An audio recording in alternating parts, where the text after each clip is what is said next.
Hello friends, welcome to our YouTube channel edu world. तो friends, आज की class में हम करने वाले हैं बायोलॉजी के कुछ इंपॉर्टेंट क्वेश्चन जो कि ऑल कम्पिटिटिव एग्जाम के लिए मस्ट इम्पॉर्टेंट रहने वाला है। तो चलिए देखते हैं फ्रेंड्स आज की अपनी क्लास। फर्स्ट क्वेश्चन है, कोशिका से जुड़े निम्नलिखित कथनों का अध्ययन कीजिए तथा गलत कथन का चयन कीजिए। गलत कथन की इसमें चयन करना है। तो पहला हमारा ऑप्शन है, कोशिका की खोज जो है रॉबर्ट ब्राउन के द्वारा की गई थी। गलत है। कोशिका की खोज किसके द्वारा की गई थी? तो रॉबर्ट हुक के द्वारा की गई थी। और रॉबर्ट ब्राउन जो थे वो केंद्रक के खोज किए थे। ठीक है, ये भी याद रखिएगा। और हमारा सेकंड ऑप्शन क्या है कि कोशिका के बारे में सर्वप्रथम वर्णन जो है माइक्रोग्राफिया नामक पुस्तक में मिला है। सही है। और थर्ड ऑप्शन क्या है, मानव शरीर के सबसे लंबी कोशिका का उदाहरण कौन सा है? तो न्यूरॉन है। ठीक है, ये भी याद रखिएगा। और शुतुरमुर्ग का अंडा जो है बृहद आकार की कोशिका का उदाहरण है। शुतुरमुर्ग का अंडा किस प्रकार के उदाहरण है? तो बृहद आकार की कोशिका का उदाहरण है। नेक्स्ट क्वेश्चन है, मानव शरीर में सबसे छोटी कोशिका का उदाहरण है। मानव शरीर में बतलाना है कि सबसे छोटी कोशिका का उदाहरण कौन सा है। तो इसमें शुक्राणु हो जाएगा इसका करेक्ट आंसर। शुक्राणु जो है मानव शरीर में सबसे छोटी कोशिका का उदाहरण होता है। ठीक है। और फीमेल में पूछा जाए तो फीमेल में सबसे छोटी कोशिका जो होती है आरबीसी होती है। और न्यूरॉन जो होती है सबसे लंबी कोशिका होती है। ठीक है, मेल और फीमेल दोनों में। और अंडाणु जो है सबसे बड़ी कोशिका होती है। और यहाँ पे डी नंबर ऑप्शन क्या है कि ऑस्टियोब्लास्ट। ऑस्टियोब्लास्ट क्या है? तो ये अस्थि की कोशिका है। ठीक है। नेक्स्ट क्वेश्चन देखते हैं। नेक्स्ट क्वेश्चन है, सबसे छोटी जीवित कोशिका का उदाहरण कौन सा है? इसमें छोटी जीवित कोशिका का उदाहरण पूछा गया है। तो इसमें माइकोप्लाज्मा हो जाएगा इसका करेक्ट आंसर। सबसे छोटी जीवित कोशिका का उदाहरण माइकोप्लाज्मा है। नेक्स्ट क्वेश्चन है, हम जानते हैं कि सबसे बड़ी कोशिका का उदाहरण शुतुरमुर्ग का अंडा है के संदर्भ में कुछ कथन नीचे दिए गए हैं। इनमें से बतलाना है कि कौन सा कथन जो है गलत है। ठीक है। तो पहला ऑप्शन क्या है कि यह लगभग 1.2 केजी से 1.6 केजी तक वजनी होते हैं। बिल्कुल सही है। और सेकंड ऑप्शन क्या है कि यह जो है 180 लंबे और 140 चौड़े होते हैं। ठीक है, बिल्कुल सही है। और थर्ड ऑप्शन हमारा क्या है कि शुतुरमुर्ग का एक अंडा जो होता है मुर्गी के 24 अंडे के बराबर होता है। ये भी सही है। और फोर्थ ऑप्शन क्या है कि शुतुरमुर्ग का अंडा एक बहुल कोशिका का संरचना है। ये गलत है। शुतुरमुर्ग का अंडा जो होता है ये एकल कोशिका का उदाहरण संरचना है। ठीक है, बहुल कोशिका का नहीं है, याद रखिएगा। नेक्स्ट है, कोशिका सिद्धांत का प्रतिपादन जो है किसके द्वारा किया गया था? तो कोशिका सिद्धांत का प्रतिपादन जो है ये थियोडर श्वान के द्वारा किया गया था। इसमें इसका करेक्ट आंसर सी नंबर हो जाएगा। नेक्स्ट है, कोशिका शब्द का प्रयोग सर्वप्रथम किसने किया था? तो कोशिका शब्द का प्रयोग जो है सर्वप्रथम रॉबर्ट हुक के द्वारा किया गया था। D number is the correct answer. Next question है, निम्नलिखित में से किसने सबसे पहले जीवित कोशिका को देखा या बताया था? तो ये एंटोनी वान लीवेनहॉक जो था ये सबसे पहले जीवित कोशिका को देखा था। ठीक है, इसमें इसका करेक्ट आंसर बी नंबर हो जाएगा।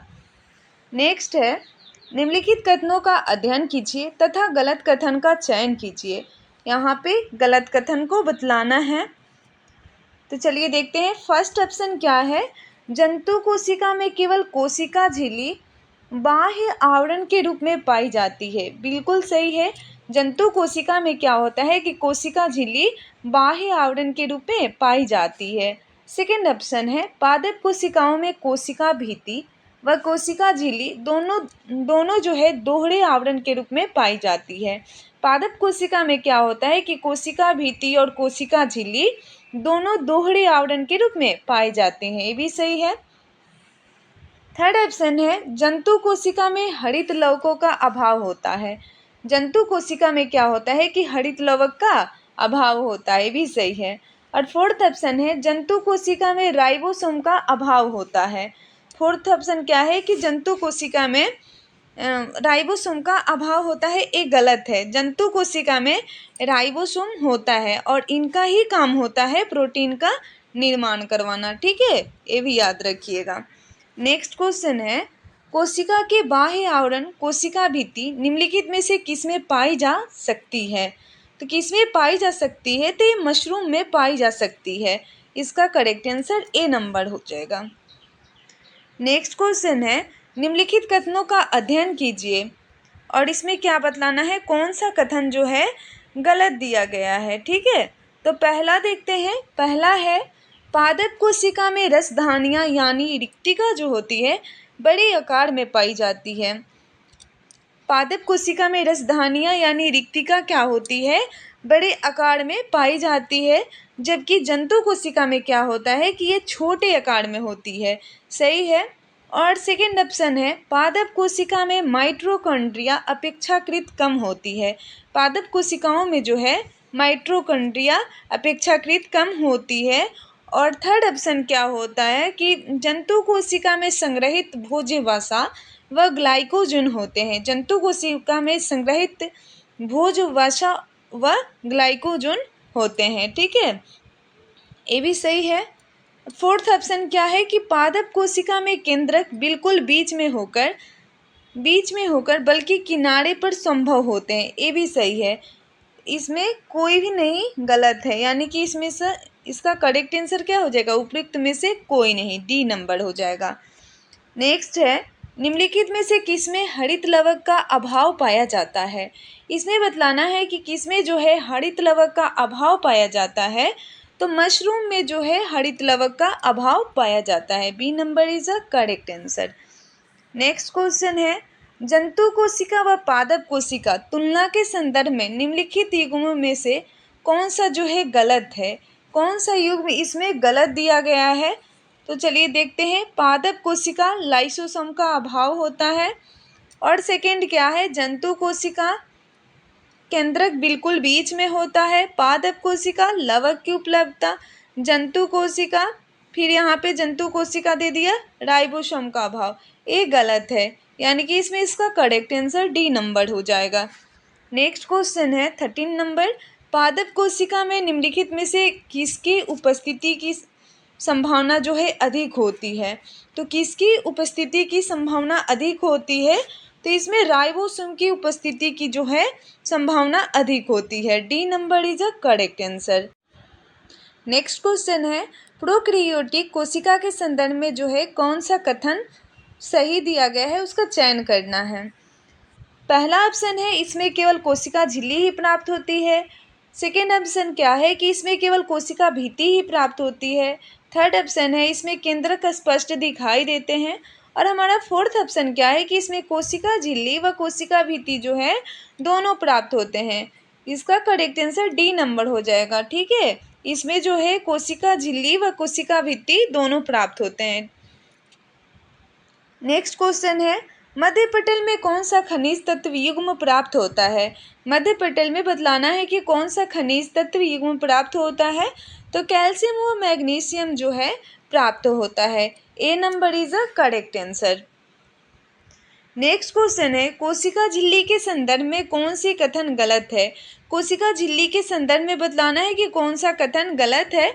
तो पहला ऑप्शन है यह सजीव होती है, बिल्कुल सही है, कोशिका झिल्ली जो होती है सजीव होती है। और सेकेंड ऑप्शन क्या है कि यह केवल जंतु कोशिका में ही होती है, ये गलत है, यह केवल जंतु कोशिका में ही केवल नहीं होती है, ठीक है। और थर्ड ऑप्शन क्या है कि यह अर्धपराग में होती है, वह चयनात्मक गुण होता है। कोशिका झिल्ली जो होती है ये अर्धपराग में होती है और ये चयनात्मक गुण भी होता है इसमें, ये भी सही है। डी नंबर क्या है कि यह प्रोटीन व वसा से निर्मित होती है। कोशिका झिल्ली जो होती है प्रोटीन व वसा से निर्मित होती है, ये भी सही है, यानी कि इसमें इसका करेक्ट आंसर क्या हो जाएगा, बी नंबर हो जाएगा। गलत कथन बतलाना है तो बी नंबर इसका करेक्ट आंसर हो जाएगा। नेक्स्ट है, कोशिका झिल्ली का कार्य क्या है? कोशिका झिल्ली का कार्य बतलाना है कि क्या है। चलिए देखते हैं। पराशरण, विशरण, परागम्यता, इनमें से एक से अधिक, तो इसका करेक्ट आंसर क्या हो जाएगा, डी नंबर हो जाएगा।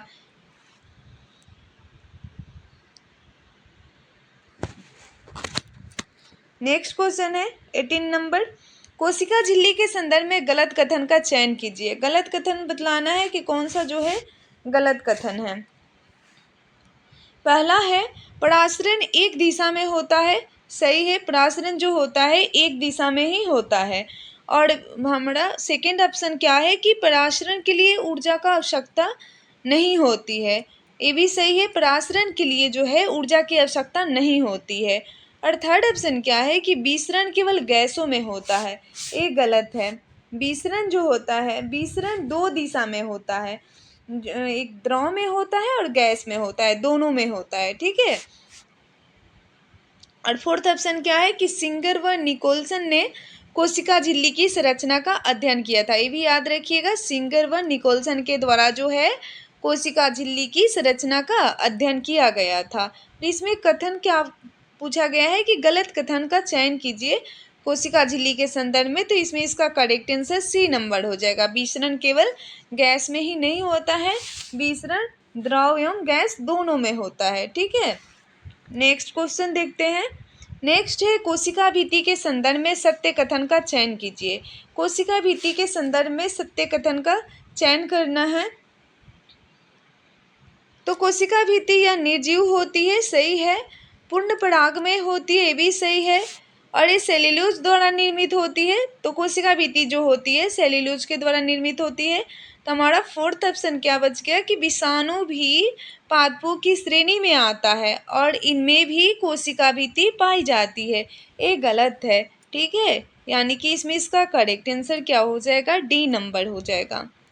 नेक्स्ट क्वेश्चन है कोशिका भित्ति के साथ मध्य पटल का निर्माण निम्न में से किसके साथ मिलकर होता है। किसके साथ मिलकर होता है, तो इसमें एक कैल्शियम के साथ जो है मिलकर होता है। इसका करेक्ट आंसर ए नंबर हो जाएगा। नेक्स्ट क्वेश्चन है निम्नलिखित में से कौन सा कोशिकांग शरीर का पावर हाउस कहलाता है। कौन सा कोशिकांग जो है शरीर का पावर हाउस कहलाता है, तो ये माइटोकॉन्ड्रिया कहलाता है। इसका करेक्ट आंसर ए नंबर हो जाएगा। माइटोकॉन्ड्रिया को पावर हाउस कहते हैं। ठीक है। नेक्स्ट क्वेश्चन है 22 नंबर। माइटोकॉन्ड्रिया से संबंधी प्रमुख कथनों का अध्ययन कीजिए। माइटोकॉन्ड्रिया से संबंधित कथन दिया गया है, उसमें बतलाना है कि कौन सा कथन जो है सत्य दिया गया है। तो पहला है यह दोहरी झिल्ली वाला कोशिकांग है। तो माइटोकॉन्ड्रिया जो होता है दोहरी झिल्ली वाला कोशिकांग होता है। ठीक है। और यह हमारी कोशिका में ऊर्जा अर्थात एटीपी निर्माण की भूमिका निभाता है। ये भी सही है। थर्ड ऑप्शन क्या है कि यह प्रोटीन, वसा तथा डीएनए व आरएनए आदि से मिलकर बनी होती है। ये भी सही है। चौथा ऑप्शन क्या है कि माइटोकॉन्ड्रिया में स्वयं का डीएनए होता है। ये भी सही है। यानी कि इसमें इसका करेक्ट आंसर क्या हो जाएगा, डी नंबर हो जाएगा। 1, 2, 3 व 4 सभी जो है सही दिया गया है। ठीक है। नेक्स्ट है निम्नलिखित में कौन सा कोशिकांग अर्धस्वायत्त का अंग है। अर्धस्वायत्त अंग बतलाना है, इनमें से कौन सा कोशिकांग जो है अर्धस्वायत्त अंग है। तो इसमें इसका करेक्ट आंसर हो जाएगा माइटोकॉन्ड्रिया और हरित लवक जो है दोनों अर्धस्वायत्त का अंग है। ठीक है। यानी कि इसमें इसका करेक्ट आंसर हो जाएगा केवल 1 व 2 जो है सही दिया गया है। नेक्स्ट क्वेश्चन है निम्नलिखित युग्मों में से कौन सा युग्म जो है दोहरी झिल्ली युक्त कोशिकांग है। इसमें बतलाना है कि कौन सा युग्म जो है दोहरी झिल्ली युक्त कोशिकांग है।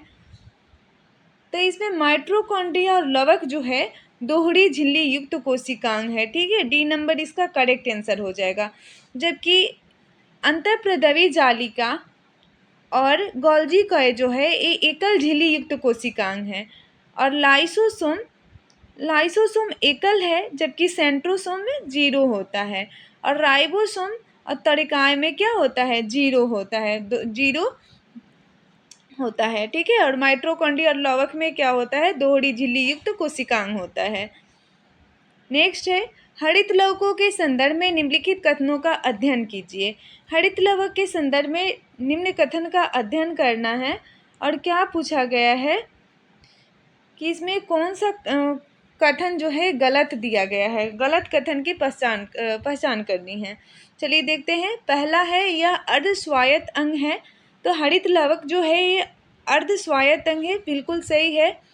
और हरित लवक ग्रेना व स्ट्रोमा से मिलकर बना होता है। हरित लवक जो होता है ग्रेना व स्ट्रोमा से मिलकर बना होता है, ये भी सही है। थर्ड ऑप्शन क्या है कि ग्रेना थाइलोकाइड से मिलकर बना होता है। ग्रेना जो होता है थाइलोकाइड से मिलकर बनते हैं, ये भी सही है। और चौथा क्या है कि क्वांटम सुम हरित लवकों की क्रियात्मक व संरचनात्मक इकाई है। क्वांटासोम जो है हरित लवक की क्रियात्मक व संरचनात्मक इकाई है। सभी जो है सही दिया गया है और कथन गलत पूछा गया है कि उपयुक्त कथन में से कौन सा कथन जो है गलत दिया गया है। तो इसमें इसका करेक्ट आंसर क्या हो जाएगा? 25 का कोई कथन जो है गलत नहीं दिया गया है। ठीक है, इसका ऑप्शन गलत है।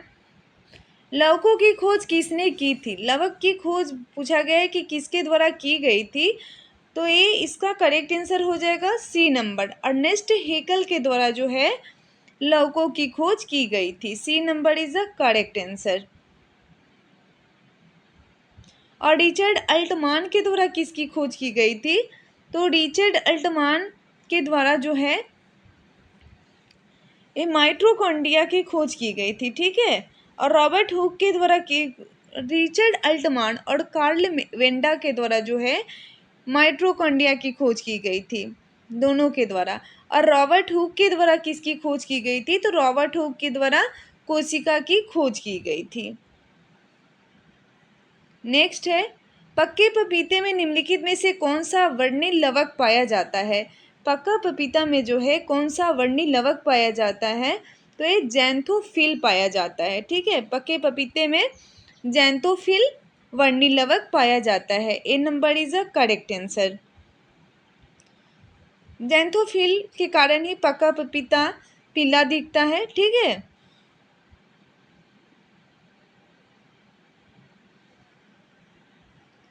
नेक्स्ट है, सौर ऊर्जा का बदलाव एटीपी में कौन करता है? सौर ऊर्जा का बदलाना है कि इसमें सौर ऊर्जा का बदलाव जो है एटीपी में कौन करता है? तो माइटोकॉन्ड्रिया के द्वारा जो है किया जाता है। तो इसका करेक्ट आंसर क्या हो जाएगा? ए नंबर हो जाएगा। Mitochondria is a right answer.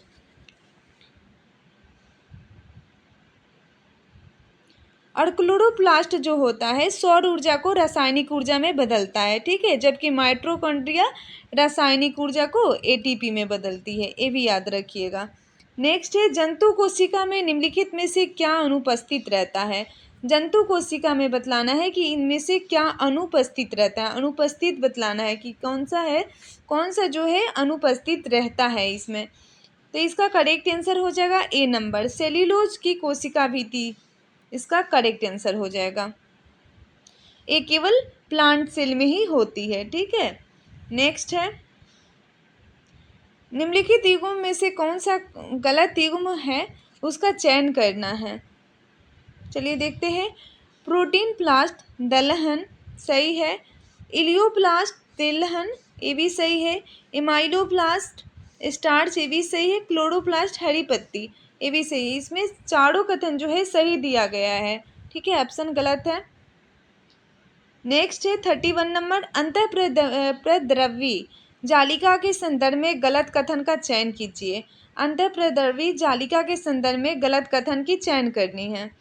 तो इसमें इसका करेक्ट आंसर डी नंबर हो जाएगा। कोशिका के जैविकीय अपशिष्ट को साफ करती है, इसका एक गलत हो जाएगा, यानी कि इसमें इसका करेक्ट आंसर डी नंबर हो जाएगा। कोशिका के जैविकीय अपशिष्ट को साफ लाइसोसोम के द्वारा की जाती है। ठीक है, लाइसोसोम करती है कोशिका के जैविकीय अपशिष्ट को साफ, याद रखिएगा। नेक्स्ट है 32 नंबर, प्रोटीन संश्लेषण में निम्नलिखित में से कौन सा कोशिकांग महत्वपूर्ण भूमिका निभाता है? क्वेश्चन में पूछा गया है कि प्रोटीन संश्लेषण में निम्न में से कौन सा कोशिकांग जो है महत्वपूर्ण भूमिका निभाता है? तो राइबोसोम जो है महत्वपूर्ण भूमिका निभाता है। इसमें इसका करेक्ट आंसर ए नंबर हो जाएगा। नेक्स्ट है, गाल्जी उपकरण से संबंधित निम्नलिखित कथनों पर ध्यान दें तथा गलत कथन का चयन करें। गलत कथन की चयन करना है, तो इसमें इसका करेक्ट आंसर डी नंबर हो जाएगा। इसे प्रोटीन निर्माण की फैक्ट्री कहा जाता है। डी नंबर इसका करेक्ट आंसर हो जाएगा। इसमें केवल कथन 4 जो है गलत दिया गया है। नेक्स्ट है 34 नंबर, निम्नलिखित में कौन सा कोशिकांग आत्महत्या की थैली कहा जाता है? कौन सी कोशिकांग को जो है आत्महत्या की थैली कहा जाता है? तो लाइसोसोम को आत्महत्या की थैली कहा जाता है। A number is a correct answer. Next question है, निम्नलिखित में कौन सा कोशिकांग कोशिका विभाजन में मुख्य भूमिका निभाता है? इसमें बतलाना है कि कौन सा कोशिकांग जो है कोशिका विभाजन में मुख्य भूमिका निभाता है। तो ये सेंट्रोसोम जो होता है एक कोशिकांग में कोशिका विभाजन में मुख्य भूमिका निभाता है। A number is a correct answer. Next है, हम जानते हैं कि राइबोसोम को कोशिकांगों का कोशिकांग कहा जाता है। निम्न में से किस कोशिकांग में राइबोसोम नहीं पाया जाता है?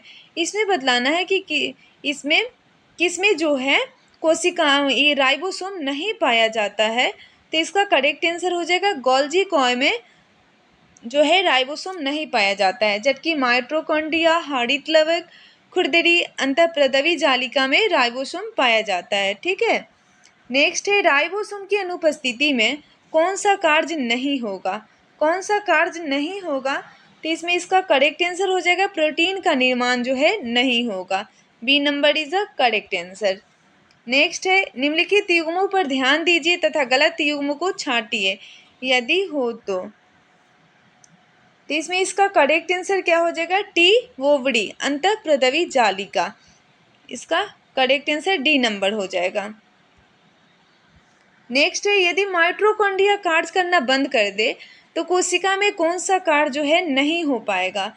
क्वेश्चन में पूछा गया है कि यदि माइटोकॉन्ड्रिया जो है कार्य करना बंद कर दे तो कोशिका में कौन सा कार्य नहीं हो पाएगा? तो ये भोजन का ऑक्सीकरण जो है नहीं हो पाएगा। इसमें इसका करेक्ट आंसर ए नंबर हो जाएगा। ठीक है। नेक्स्ट क्वेश्चन है, ल्यूकोप्लास्ट मुख्यतः कहाँ पाए जा सकते हैं? ल्यूकोप्लास्ट की स्थिति पूछी गई है कि कहाँ पाए जा सकते हैं। तो ये ल्यूकोप्लास्ट जो है जड़ों की कोशिकाओं में पाए जाते हैं। ठीक है। A number is a correct answer. Next है, कोशिका में सबसे अधिक पाए जाने वाले रासायनिक पदार्थ होगा। कोशिका में सबसे अधिक पाए जाने वाले रासायनिक पदार्थ कौन सा है? तो ये जल होगा। कितना परसेंट होता है? तो 70% होता है जल। कोशिका में सबसे अधिक पाए जाने वाले रासायनिक पदार्थ जो है जल होता है, 70% होती है। नेक्स्ट है, निम्नलिखित में से कौन सा सुमेलित नहीं है? इसमें सुमेलित बतलाना है कि कौन सा युग्म जो है सुमेलित नहीं है। देखते हैं। पहला है विर्चो। कोशिका का सिद्धांत जो है विर्चो के द्वारा दिया गया था, सही है। रॉबर्ट ब्राउन कोशिका की खोज किए थे, ये गलत है। रॉबर्ट ब्राउन कोशिका की खोज नहीं किए थे। कोशिका की खोज जो थे रॉबर्ट हुक के द्वारा की गई थी। ठीक है। और जीव द्रव की खोज पुरकिंजे के द्वारा की गई थी और जीवित कोशिका की एंटोनी वन लीवेनहॉक के द्वारा जो है की गई थी। यानी कि इसमें इसका करेक्ट आंसर क्या हो जाएगा? बी नंबर हो जाएगा। रॉबर्ट ब्राउन कोशिका के सिद्धांत की खोज नहीं किए थे। ठीक है। रॉबर्ट हुक के द्वारा की गई थी। नेक्स्ट है, केंद्रक की खोज किसने की थी? तो केंद्रक की खोज जो है रॉबर्ट ब्राउन के द्वारा की गई थी। B number is a correct answer. Next है, केंद्रक के संबंधी निम्नलिखित कथनों का अध्ययन कीजिए तथा गलत कथन का चयन कीजिए यदि हो तो। इसमें इसका करेक्ट आंसर क्या हो जाएगा? सी नंबर हो जाएगा। केंद्रक राइबोसोम विहीन होता है। ठीक है। सी नंबर इसका करेक्ट आंसर हो जाएगा। नेक्स्ट है, निम्नलिखित में से किसकी कोशिका में परिपक्वन अवधि में केंद्रक नहीं पाया जाता है? केंद्रक नहीं पाया जाता है तो ये लाल रक्त कणिका में जो है केंद्रक नहीं पाया जाता है। इसका करेक्ट आंसर बी नंबर हो जाएगा। नेक्स्ट क्वेश्चन है, गुणसूत्री संख्या के आधार पर निम्नलिखित युग्मों में से कौन सा गलत दिया गया है? गलत युग्म की पहचान करनी है। चलिए देखते हैं। फर्स्ट है, मानव में गुणसूत्र की संख्या कितनी होती है? तो 46 होती है, सही है। सेकेंड क्या है? मटर में गुणसूत्र की संख्या 16 नहीं जबकि 14 होती है। ठीक है। और गेहूं में कितनी होती है? तो 42 होती है और जबकि चावल में 24 होता है। और इसमें गलत कथन बतलाना है तो इसमें इसका करेक्ट आंसर बी नंबर हो जाएगा, मटर। नेक्स्ट है गुणसूत्री संरचना में इसका बाह्य आवरण कहलाता है। गुणसूत्री संरचना में बतलाना है कि इसका बाह्य आवरण क्या कहलाता है, तो बाह्य आवरण जो है पॉलीकल कहलाता है। B number is a correct answer. Next है गुणसूत्र के से संबंधी निम्न कथनों का अध्ययन कीजिए तथा गलत कथन का चयन कीजिए। गलत कथन की चयन करना है, तो इसमें इसका करेक्ट आंसर जो होगा डी नंबर हो जाएगा। टीलोमियर गुणसूत्र की बाह्य परत कहलाती है। टीलोमियर जो होती है ये गुणसूत्र ए शीर्ष वाला हिस्सा होता है, ठीक है, बाह्य परत नहीं कहलाती है, तो इसका करेक्ट आंसर डी नंबर हो जाएगा। नेक्स्ट है निम्नलिखित कथनों का अध्ययन कीजिए और इसमें क्या बतलाना है कि उपयुक्त में से कौन सा गलत कथन दिया गया है। गलत कथन की पहचान करनी है। चलिए देखते हैं। पहला है सुकेंद्रकीय कोशिकाओं में गुणसूत्र 2 होते हैं। सुकेंद्रकीय कोशिकाओं में जो है गुणसूत्र कितने होते हैं, 2 होते हैं। पहले अलिंग गुणसूत्र व दूसरे लिंग गुणसूत्र होते हैं, ठीक है, बिल्कुल सही है। पहला जो होता है अलिंग गुणसूत्र होता है और दूसरा जो होता है लिंग गुणसूत्र होता है।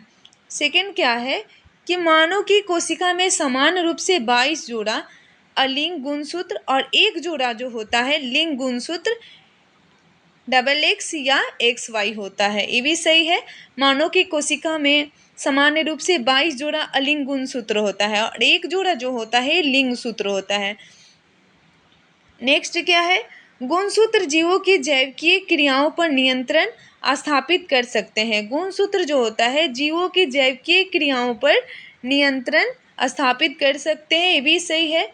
और हमारा 4 ऑप्शन क्या है कि गुणसूत्रों के आधार पर ही नई जातियों का विकास हो सकता है, ये गलत है। और हमारा 5 नंबर क्या है कि चिंपांजी में जो है 48 गुणसूत्र होता है, ये भी सही है। 48 गुणसूत्र इसमें होता है। गलत कथन बतलाना है, तो यानी कि इसमें इसका करेक्ट आंसर हो जाएगा केवल 4 जो है गलत दिया गया है। नेक्स्ट है, और फ्रेंड्स आज की क्लास की लास्ट क्वेश्चन है, आनुवंशिकता की इकाई है। आनुवंशिकता की इकाई क्या है, तो आनुवंशिकता की इकाई जो है जीन है, ठीक है, इसका करेक्ट आंसर ए नंबर हो जाएगा।